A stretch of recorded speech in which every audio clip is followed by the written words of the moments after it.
आधी रात के समय 6 आदमी अपने कंधे पर एक ताबूत उठाए समुद्र की तरफ बढ़ रहे थे। सभी के चेहरों पर नकाब लगा था। ताबूत काफी भारी था। ये सभी उसको अपने कंधे पर उठाए किनारे पर पहुंचे, जहां पहले ही एक आदमी नाव लिए खड़ा था। उन्होंने उस ताबूत को नाव में रख दिया और नाव में बैठे आदमी ने चप्पू चलाना शुरू किया। कहीं ये उठ तो नहीं जाएगा? इसे खत्म करना नामुमकिन है। बस कुछ देर के लिए इसको बंधित करके ताबूत में रखा है। जल्दी चलो। ये सुनकर नाव वाला डर गया और जल्दी जल्दी चप्पू चलाने लगा। कुछ ही देर में ये सभी एक टापू पर पहुंचे, जहां मौत सी खामोशी छाई थी। जल्दी चलो, कहीं ये जिंदा ना हो जाए। ये सभी मिलकर उस ताबूत को टापू पर ले गए और फिर बहुत देर बाद वापस आकर नाव में बैठे। उसके बाद नाव वाले ने जल्दी जल्दी चप्पू चलाया और ये उस टापू की पहुंच से दूर हो गए।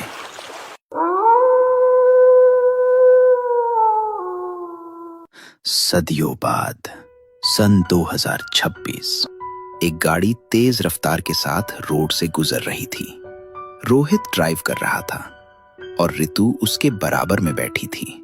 पीछे विंडो सीट पर स्वाति बैठी थी और उसके बराबर में अनन्या और समीर एक दूसरे से चिपके हुए बैठे थे और आखिर में सबसे पीछे वाली सीट पर विकास बैठा था। यार, मुझे सोचकर ही बहुत एक्साइटमेंट हो रही है कि हम लोग एक आइलैंड पर जा रहे हैं।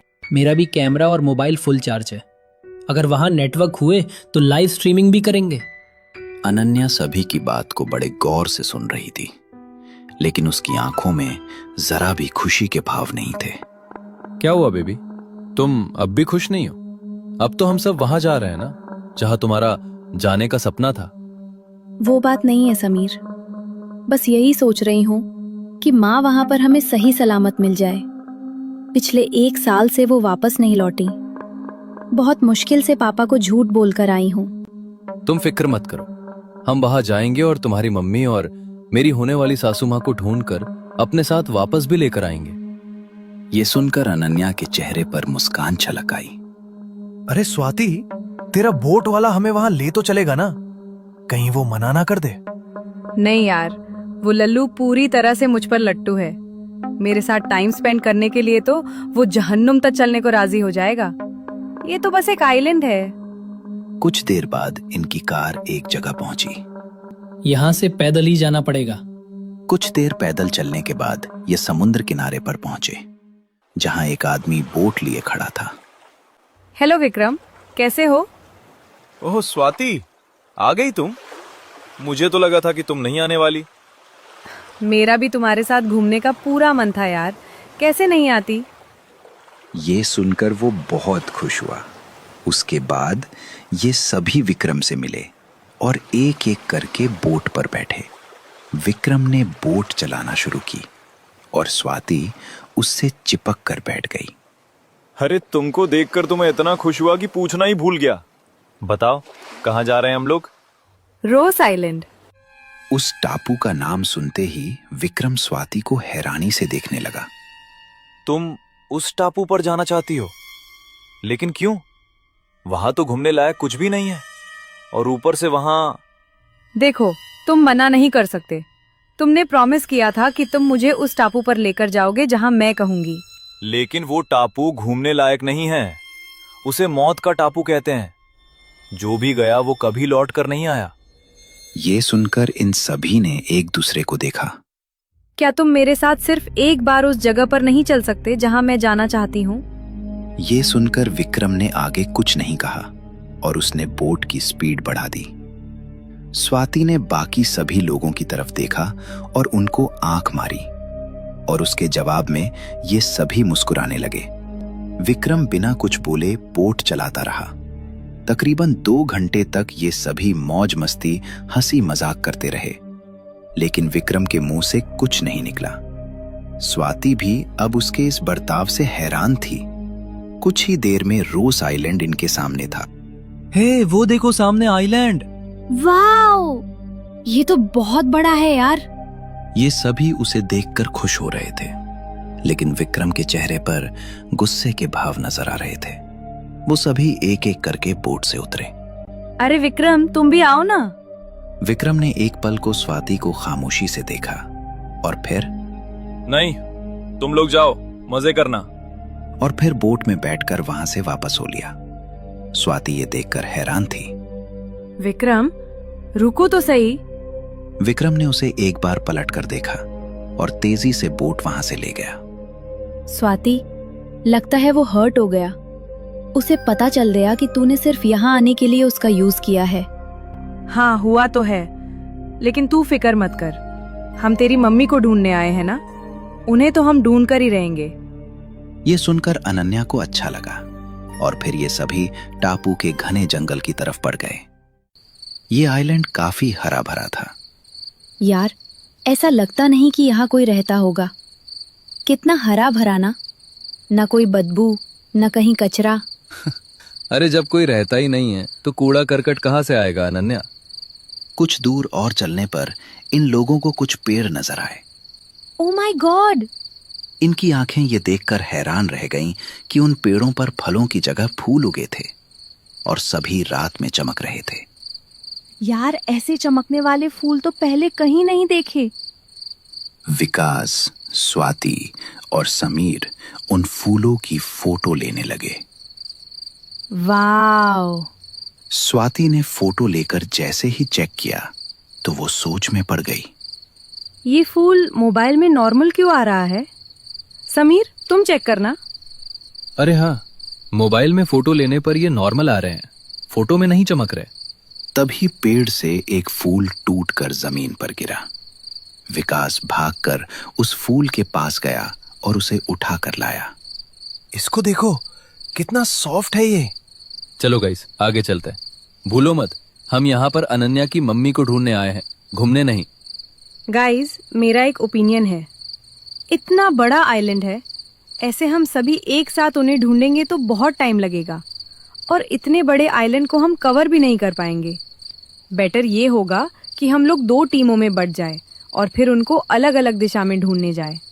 हाँ, ये बिल्कुल सही आइडिया है तेरा। तो ठीक है, अनन्या, मैं और विकास लेफ्ट साइड जाते हैं। स्वाति, ऋतु और रोहित, तुम लोग राइट साइड जाओ। यहां से ये सभी अब 2 टुकड़ियों में बट गए। कुछ देर चलने के बाद स्वाति, रोहित और ऋतु को 3 छोटे छोटे घर नजर आए। अरे वो देखो, यहाँ तो घर भी है। हाँ, इसका मतलब है कि यहाँ कुछ लोग तो रहते ही होंगे। वो तो अंदर जाकर ही पता चलेगा। ये तीनों उन घरों की तरफ रवाना हुए। घर के करीब पहुंचे ही ऋतु ने कहा, सुनो, हम तीनों अलग अलग घरों में जाकर देखते हैं। अगर एक साथ जाएंगे तो टाइम लगेगा, क्या कहते हो? हाँ, सही कहा तुमने। हो सकता है कि अनन्या की माँ हमें यहीं मिल जाए। ये तय करके ये तीनों अलग अलग घरों में घुस गए। ऋतु ने दरवाजा खोला तो कई चमगादड़ उस घर के अंदर से निकलकर तेज शोर करते हुए बाहर की तरफ उड़ गए। डरा दिया यार। ऋतु ने घर के अंदर कदम रखा। उस घर में कई पुरानी चीजें नजर आ रही थी। बर्तन, चूल्हा, खिड़कियों के पास रखे सूखे गमले। ऐसा लगता है जो लोग यहाँ रहते थे बहुत सिंपल लिविंग कर रहे थे। ऋतु एक जगह पहुंची जहां पर चिमनी के आगे एक कुर्सी रखी थी। वो कुर्सी अपने आप हिलने लगी है। उसे देखकर उसकी भौवें टेढ़ी हो गईं। तभी उसने देखा कि दरवाजे के पास रखे टेबल के 2 पाए अपने आप उठ रहे हैं और फिर अपने आप जमीन पर आ रहे हैं, जैसे कोई अदृश्य शक्ति उसे बार बार उठाकर रख रही है। उसने दीवार पर हिरन का मुकुट टंगा देखा। अचानक हिरन की आंखें लाल चमक उठीं और उसने ऋतु की तरफ देखा। वो मुकुट जोर जोर से हंसने लगा। ये देखकर ऋतु डर के मारे चीख पड़ी। तभी उसके कंधे पर किसी ने पीछे से हाथ रखा और वो एकदम से शांत हो गई। उसकी सांसें थम गई। उसने तिरछी नजरों से अपने कंधे की तरफ देखा तो वो एक भयानक लंबे नाखूनों वाला पंजा था, बहुत ही भयानक। करीब 7 इंच का वो हाथ था। उसे देखकर रितु के मुंह से एक जोरदार चीख निकली और उसने पलट कर देखा। उसके सामने एक भयानक पिशाच था। उसने रितु की गर्दन पर दांत गाड़ दिए और उसका खून चूसने लगा। देखते ही देखते रितु का शरीर पूरी तरह से नीला पड़ गया। उसके शरीर का सारा खून खत्म हो गया। दूसरे घर में खड़ी स्वाति भी हर एक चीज को देख रही थी। वहां दीवारों पर बहुत सी पेंटिंग्स लगी थीं। बाप रे, इतनी पेंटिंग्स! ये कैसा घर है? इतनी सारी पेंटिंग्स तो स्ट्रीट एग्जीबिशन में भी नहीं होती। तभी झोपड़ी में जल रहा बल्ब भी टिमटिमा कर बंद हो गया और स्वाति के हाथ में पकड़ी टॉर्च भी। अरे, इससे क्या हुआ? तभी वहां सियारों के रोने की एक साथ आवाज सुनाई देने लगी, जिन्हें सुनकर स्वाति बेहद डर गई। स्वाति चीखती हुई वहां से भागी। तीसरे घर में रोहित खड़ा था। अचानक उसके पैर में एक रस्सी आ लिपटी जो उसे एक बंद दरवाजे की तरफ खींचने लगी। वो रस्सी उसे खींचकर उस दरवाजे के अंदर ले गई। उसने हल्की रोशनी में देखा कि उसकी छाती पर एक बेहद डरावना पिशाच बैठा था। अब रोहित का दिल बुरी तरह से दहल उठा और उसके गले से एक जोरदार चीख निकली। इस तरफ स्वाति उस घर से निकलकर बराबर वाले घर में घुस गई। उसने देखा कि सामने रोहित एकदम सही सलामत खड़ा है। उसके चेहरे पर कोई भाव नहीं है। क्या हुआ Rohit? Are you okay? Rohit ने स्वाति को ऊपर से नीचे तक देखा और उसे गले लगा लिया। कुछ नहीं हुआ, सब ठीक है। रोहित की आंखें लाल चमक उठी।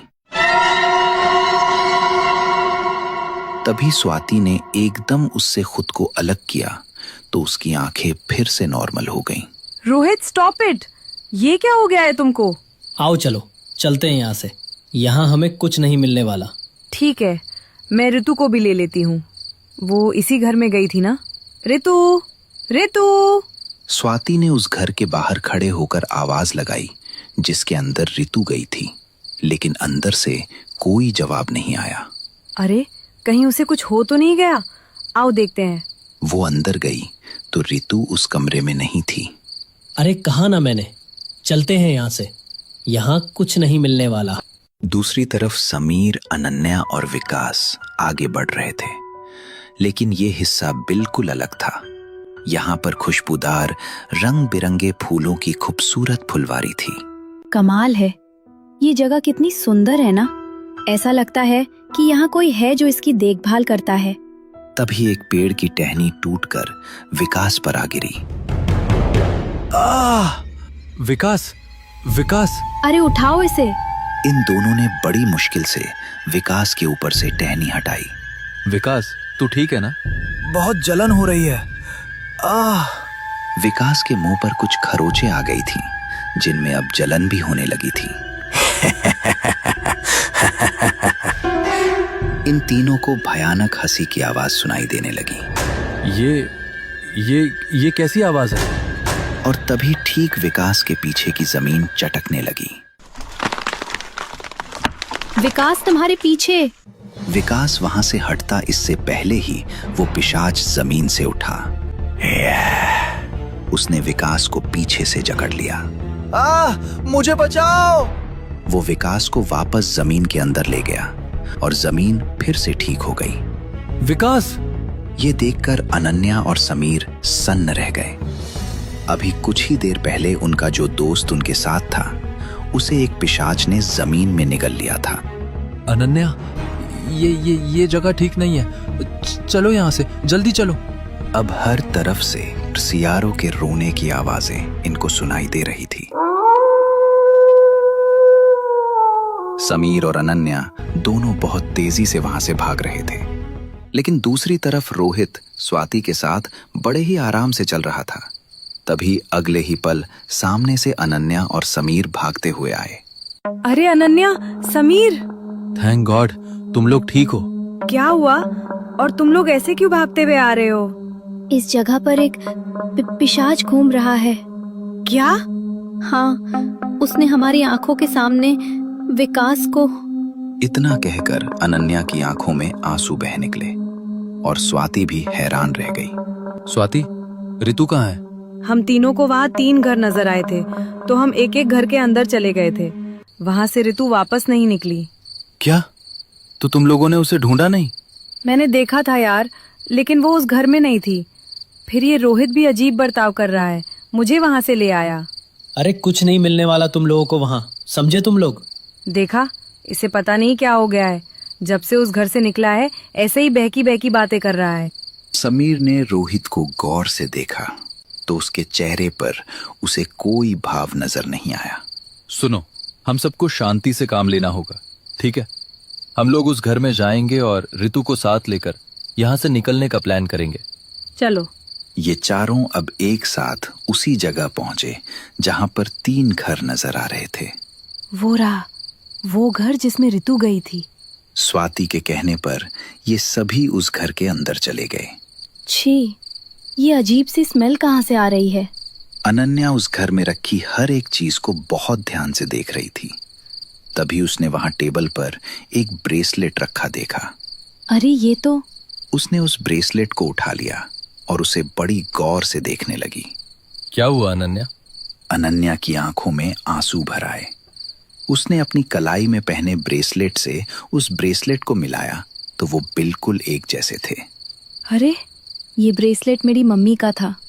मैंने उनको उनके बर्थडे पर गिफ्ट किया था। इसका मतलब है कि वो यहाँ आई थी। तभी अनन्या ने टेबल में लगी ड्रॉवर खोली तो उसे उसके अंदर एक चिट्ठी मिली। ओह माय गॉड, ये चिट्ठी मेरी मम्मी ने लिखी है। एक पल को जैसे अनन्या की सांसें थम गईं। उसने एक लंबी सांस भरी और चिट्ठी को पढ़ना शुरू किया। मेरा नाम कौशल्या तिवारी है। मेरी माँ इस टापू पर एक रिसर्च के लिए आई थी और वापस नहीं लौटी। 5 मार्च 2025 मैं अपने पति और मेरी बेटी अनन्या को बिना बताए यहाँ पर अपनी माँ को ढूंढने आई थी। मुझे इस टापू के बारे में ज्यादा कुछ पता नहीं था। मैंने यही सोचा कि शायद माँ अभी भी जिंदा हों और किसी के आने का इंतजार कर रही हों। लेकिन मेरा अंदाजा गलत था। इस टापू पर एक पिशाच घूमता है और यहाँ आने वाले लोगों को मारकर उनका खून पी लेता है। इसके अलावा भी यहाँ बहुत ही आत्माएं वास करती हैं। उसी में से एक आत्मा ने मुझे उस पिशाच की कहानी बताई थी, जो कि बहुत भयानक है। 17वीं शताब्दी में एक पिशाच ने राज्य में आतंक मचा रखा था। उस पिशाच को मारना नामुमकिन था। सिर्फ उसे कैद किया जा सकता था, वो भी कुछ देर के लिए। इसीलिए उस समय के राजा ने उसे कई मांत्रिकों से पकड़वाकर एक ताबूत में बंद करके उसे इस टापू पर छुड़वा दिया था, जिससे कि वो भूख और खून की प्यास से मर जाए। लेकिन यहाँ कुछ दिन प्यासा रहने के बाद उसकी प्यास ने भयानक रूप ले लिया। वो ताबूत तोड़कर बाहर आ गया और अब वो इस आइलैंड पर ही भटकता है और जो भी यहाँ आता है उनका खून पीकर जिंदा रहता है। वो इस टापू से तो बाहर नहीं जा सकता, लेकिन इस टापू पर आने वाले हर एक इंसान से अपनी प्यास बुझा सकता है। मैं यहाँ से वापस जा नहीं सकती, क्योंकि जो बोट मुझे यहाँ लेकर आई थी वो मुझे यहाँ छोड़कर पहले दिन ही चली गई। उसके साथ वापस न जाना मेरी ही गलती थी।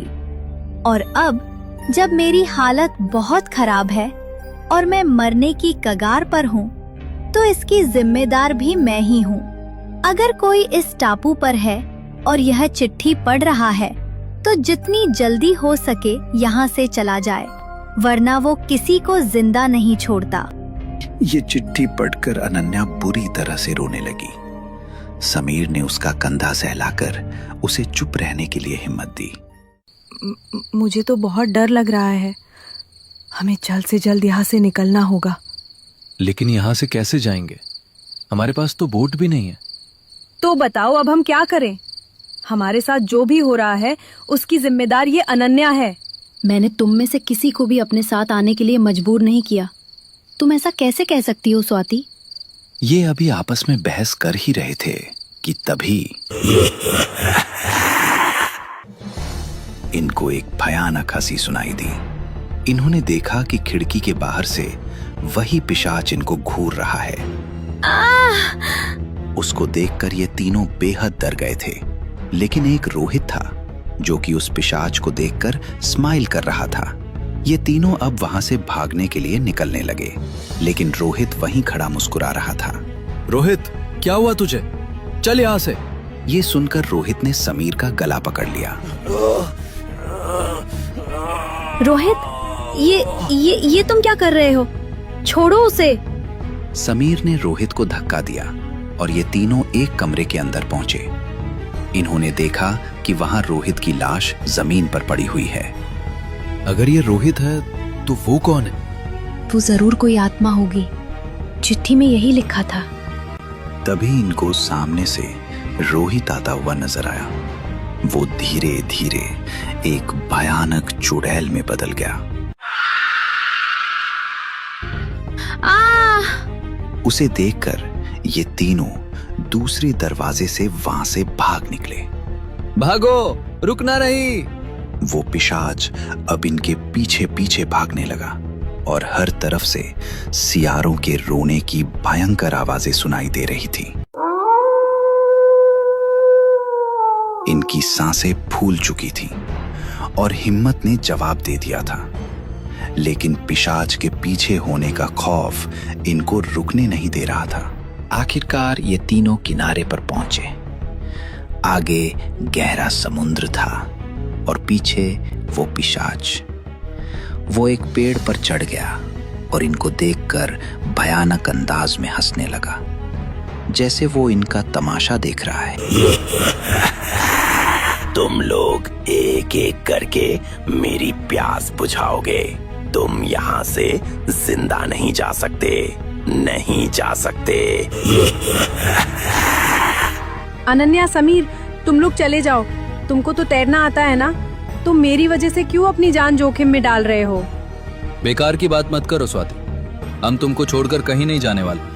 पिशाच धीरे धीरे इनकी तरफ बढ़ रहा था। उसके चेहरे पर एक भयानक मुस्कान थी और ये तीनों भी अब खौफ भरी निगाहों से उसे देख रहे थे। वो इनके करीब आने ही वाला था।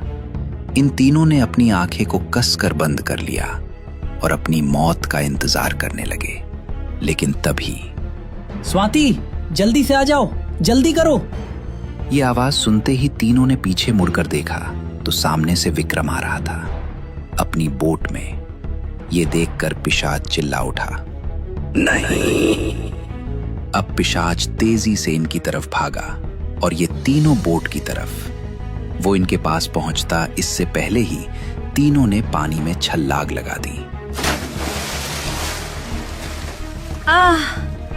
अनन्या और समीर ने स्वाति को सहारा देकर डूबने से बचाया और तीनों बोट में पहुंचे। पिशाच वहीं किनारे पर खड़ा चीख पुकार करता रह गया।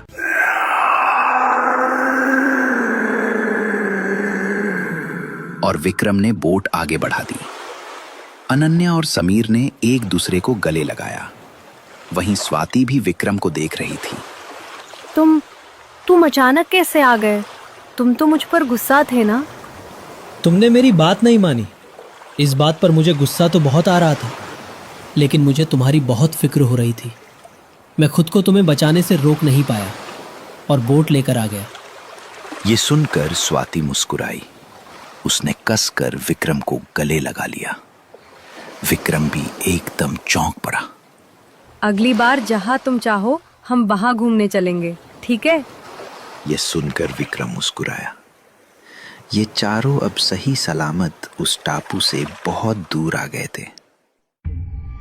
वो पिशाच आज भी उसी टापू पर मौजूद है और इंतजार कर रहा है किसी के आने का जो उसकी खून की प्यास को बुझाएगा।